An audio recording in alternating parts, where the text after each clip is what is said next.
Salut les traders, on va rendre pour un nouvel épisode de EuroSD et je ferai, comme vous savez, des analyses qu'on fait à chaque semaine pour vous aider à comprendre mieux le marché, comment il se situe et où on se dirige. Des fois, c'est dur de se retrouver qu'on fait nos propres analyses. Alors, c'est toujours bon de regarder un peu de gauche à droite ce que les gens font.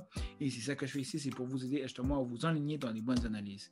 Alors, si vous ne me connaissez pas, je suis Sergio de Forex Vision Academy. Je suis pour t'aider à comprendre mieux Forex et devenir un meilleur trader.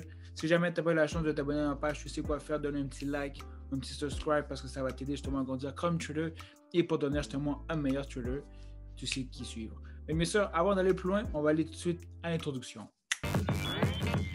Damn.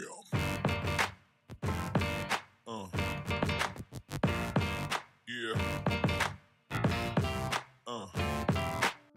Guys, je m'excuse pour elle, ça a été plus long que prévu. Pour voir en ce moment, c'est notre nouvel appartement. Je suis dans mon salon. Alors, je vous tiens vraiment à vous remercier de votre patience.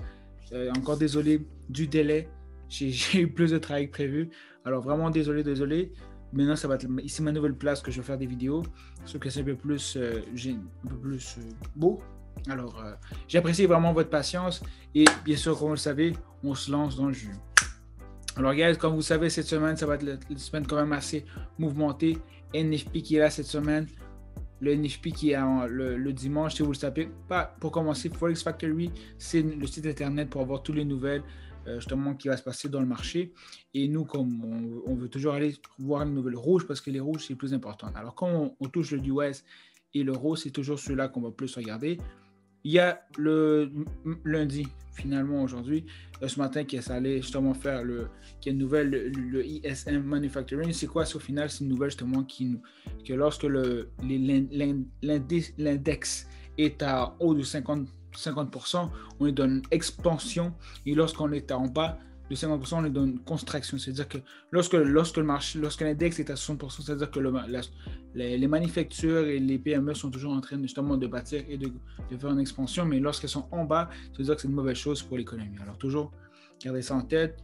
Et par la suite, le mardi, il ne va pas se passer grand-chose. Mercredi, encore là, c'est un pré-NFP, comme vous le savez.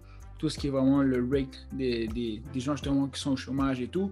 Parce que justement, pour le jeudi, excusez-moi, pour le vendredi, c'est là justement qu'on va savoir le nombre de gens, le pourcentage de gens qui ne sont pas employés, qui sont au chômage, les gens qui sont en train de travailler. Alors, ces chiffres-là sont quand même importants parce que ça reflète vraiment un peu l'économie en ce moment. Est-ce que les gens retournent travailler ou est-ce qu'ils restent au chômage? Parce que dans certains pays comme au Canada et US, il y a la possibilité justement de pouvoir prendre justement de l'argent et rester à la maison sans devoir travailler. Alors, ça, c'est quand même spécial. Alors, ces stats-là sont super importantes vraiment pour savoir. Parce que vous savez, le vendredi, ça bouge comme des fous. Alors, il y a eu beaucoup de mouvements pareils par rapport à USDJPY. Je vais simplement, on va aller tout de suite à Monthly et on va continuer. Encore, comme vous le savez, il y a toujours un peu de barbeau, mais c'est un peu normal. Si moi, je fais toujours mes analyses sur le daily qui attache. Alors, c'est toujours plus clair, mais bien sûr, lorsqu'on va sur le Monthly, ça a l'air d'être un peu de barbouillage. C'est ma façon de faire.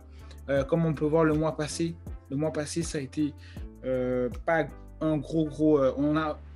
C'était un début de descente. Bien sûr, c'est pas fini. Il a fallu vraiment que le monthly close en bas du monthly d'avant, de celui de juillet. Le de juillet n'a pas fermé en bas, mais qui sait que le mois d'août pourrait descendre, comme il pourrait décider de monter. Alors, c'est encore indécis. On est tout simplement en début du mois. On peut pas voir que sur le weekly, on a plusieurs chandelles baissières. En ce moment, nous sommes toujours dans cette tendance, dans cette correction, dans cette descente. Il n'y a pas eu une descente drastique. Nous sommes toujours dans cette descente que j'appellerais toujours une correction. Et pour confirmer, on peut vraiment regarder. Ici, on voit réellement que le marché a fait sa montée. Ici, exemple, il y a eu sa descente. Le marché a fait sa montée. Et le marché continue encore à faire sa descente. Là où je prends justement mes points, justement, c'est du point le plus bas.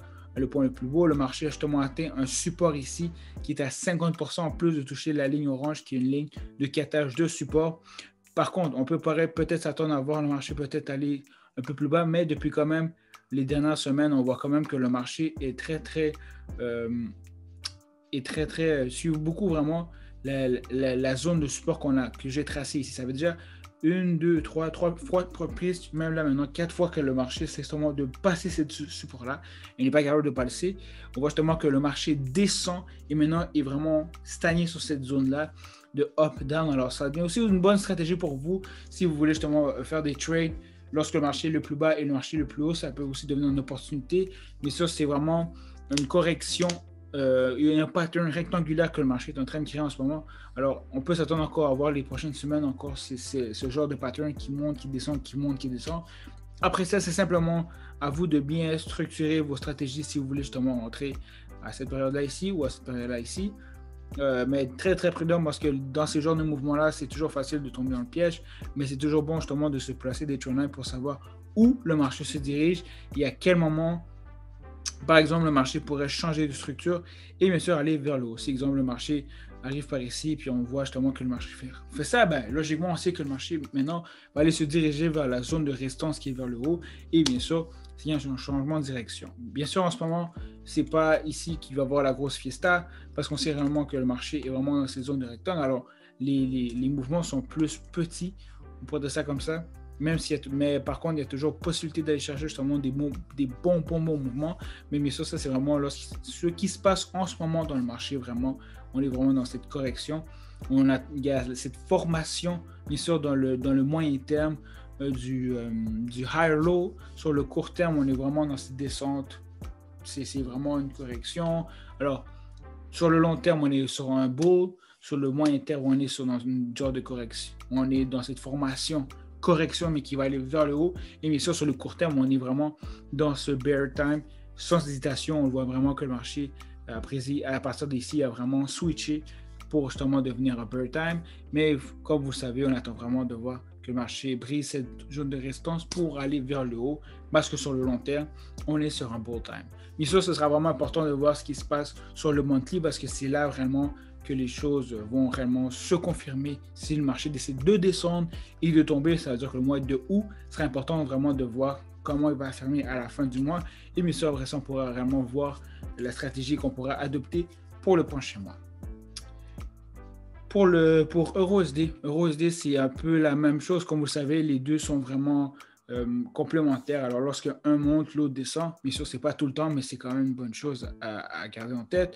On voit pareil qu'ici, à ce moment-là, la semaine passée, le marché a fait, j'oublie toujours le nom, le pattern, j'oublie toujours le nom du pattern, mais c'est vraiment, on le voit ici, il y a un genre de, je l'avais dessiné la semaine passée, mais là, je l'ai effacé, mais le marché a graduellement descendu jusqu'à par la suite, boum, tomber, exploser. Alors vraiment, le marché, lorsque vous voyez justement que le marché fait ça, c'est un triangle. En tout cas, on va dire que c'est le pattern triangle, mais moi, je ne me rappelle pas après tant de temps parce que je ne connais pas par cœur. Alors, on voit vraiment que le marché, peu à peu, commence à descendre. On voit que le marché commence à descendre. Et bien sûr, la zone de support, elle reste toujours à la même place. Le marché touche toujours la même zone de support. Et bien sûr, c'est tout à fait logique de voir par la suite le marché tomber parce que le marché n'a été jamais capable de briser cette zone de support.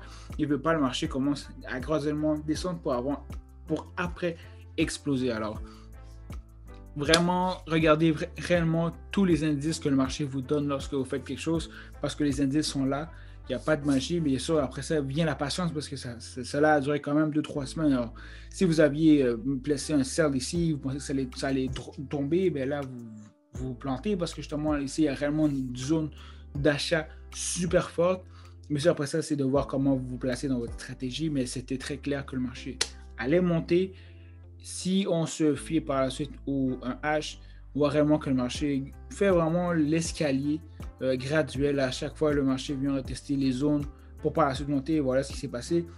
Aujourd'hui, je veux dire, le dimanche, le marché a réellement testé la previous zone ici, justement la zone d'achat qui était la plus idéale parce que le marché aime toujours retester le mouvement précédent. Et voilà, justement, après que le marché l'ait testé, le marché est en train de monter. Alors, ce qu'on s'attend vraiment des deux currencies, des deux devises, c'est vraiment que le marché va compléter la correction, comme on le voit ici. EURUSD est en train de faire sa correction. Et bien sûr, je m'attends vraiment qu'à partir de là, le marché reprenne son mouvement, qui son mouvement justement est en sell, en bear time. On a vraiment vu une belle descente qu'il y a eu justement précédemment par rapport à EURUSD. Il y a eu justement cette zone d'achat, de support qui a été frappée. Le marché a simplement dit, OK, ben là, on passe maintenant à une zone de correction, ce que je veux dire. Et Et voilà, il ne faut pas chercher trop loin, vraiment, on voit vraiment que le marché a trouvé une zone de correction. Ici, j'avais même marqué un daily. J'ai oublié de changer ben, c'est ça, on voit ici daily. Alors, c'était en plus un support en daily. Alors, lorsque c'est un support en daily, qu'est-ce qui arrive, c'est que c'est très, très dur pour le marché de le passer. En plus de ça, il y a aussi le pattern triangle. Alors, il y avait beaucoup d'indications qui nous laissaient comprendre que le marché aurait eu beaucoup de difficultés à le passer sans vraiment avoir une bonne raison de le traverser. Alors, le marché l'a simplement rejeté pour aller vraiment faire sa correction et par la suite, qui sait, le marché va finalement le passer pour aller faire la nouvelle formation du low low ou sinon simplement retester le previous low low qui avait été fait précédemment depuis, je n'ai pas la date exacte, mais depuis quand même très longtemps. Alors, soyez prudents, guys. Il y a une correction qui se fait en ce moment, comme vous savez, sur le long terme, on est vraiment sur un bear time. Ça n'a pas changé. Sur le moyen terme, on peut voir justement que le marché est un peu comme le court terme. On est vraiment dans cette correction. Alors, vraiment, en court terme et moyen terme, on est dans cette correction. Mais ce que je veux dire, excusez-moi, par moyen terme, finalement, c'est que j'avais marqué ici. On voit justement que le moyen terme est plus dirigé à faire ce que fait le long terme que le court terme, parce que justement, on voit en ce moment, ce qu'on veut rechercher à moyen terme, c'est faire la formation du low low. Alors, c'est vraiment, à moyen terme, on est vraiment dans ce mouvement bear, mais à court terme, on est vraiment dans ce mouvement bull. Alors, dessinez vos affaires, faites vos affaires bien, dirigez-vous dans le bon sens et placez-vous un map, placez-vous des choses comme moi pour vous guider et la magie va se faire tout seul. Alors, guys, je suis encore content d'être de retour. J'espère que cette vidéo puisse vous aider. Si jamais vous avez des questions ou des hésitations, vous savez quoi faire. Posez-moi des questions, je suis ici pour vous aider et je vous remercie réellement pour votre écoute.